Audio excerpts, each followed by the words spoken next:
If we think about the way in which children learn the language of the place where they grow up, it is easy to realize that they are completely immersed in an environment where the language is present all the time. This is the reason why they learn to speak apparently on their own. So, if it works for them, it will also be useful for us when we are learning English. But in our case, it is likely that only a more limited immersion is possible, but it will also help to the goal of learning English. What I suggest is that everything you currently use in your life that is possible to use it in English, use it in English. For example, most people have a smartphone that they use almost all the time, so you can start by setting the language of your phone to English. In Android, just go to the main menu, then go to the settings option, then go to the option for language and introduction or something similar.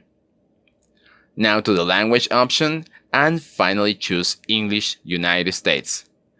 This will make all the options and even apps you use every day to appear in English.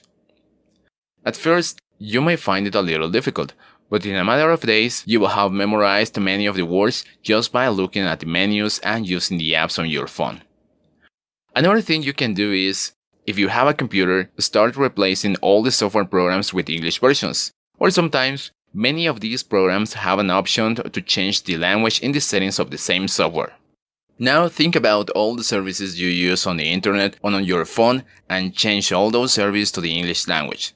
With this simple trick, you are forcing your mind to learn a lot of new words. Doing this is a little difficult at the beginning, and it might seem like something that is going to have minimal impact, but it's one of the most effective practices that I made when I was starting to learn English.